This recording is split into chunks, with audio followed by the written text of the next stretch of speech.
ये है खबरों की खबर और आप देख रहे हैं खबरों की खबर टीवी। अस्सलामु अलैकुम वरहमतुल्लाहि वबरकातुहू।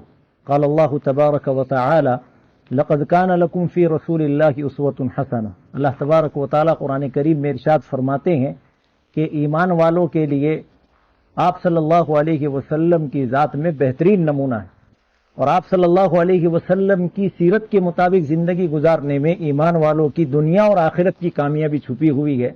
इसके लिए तमाम ईमान वालों और मुसलमानों के लिए ज़रूरी है कि वो आप सल्लल्लाहु अलैहि वसल्लम की सीरत का इल्म हासिल करे, आपकी सीरत जाने, आपके अज़वाज मुतहरात की सीरत जाने।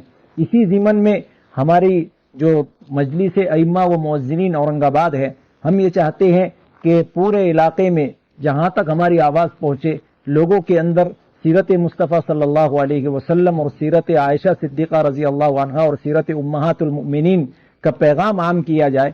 इसी ज़िमन में 26 अगस्त बरोज़ पीर बाद नमाज इशा 9 बजे 9 से 10 बजे तक मुमताज़ मस्जिद आज़ाद चौक में एक मशवरा रखा गया है। जो अहबाब अपने इलाकों में इस सीरत कॉन्फ्रेंस के प्रोग्राम को रखना चाहते हैं, जिसमें शहर और बैरून शहर के मुअक्कर उलमाए किराम जो है आकर सीरत की रोशनी में खिताब फरमाएंगे, उम्महातुल मुमिनीन की सीरत बताई जाएगी। तो जो अहबाब अपने इलाके में ये प्रोग्राम रखना चाहते हैं, वहाँ के जिम्मेदारान परसों बरोज़ पीर 26 अगस्त को बाद नमाज इशा 9 से 10 बजे तक की मशवरा रखा गया है। वो अहबाब जो है मुमताज़ मस्जिद आज़ाद चौक में पहुँचे और अपने इलाकों के नाम दर्ज कराए और अपने इलाकों में जो है प्रोग्राम तय करवाए। अस्सलामु अलैकुम।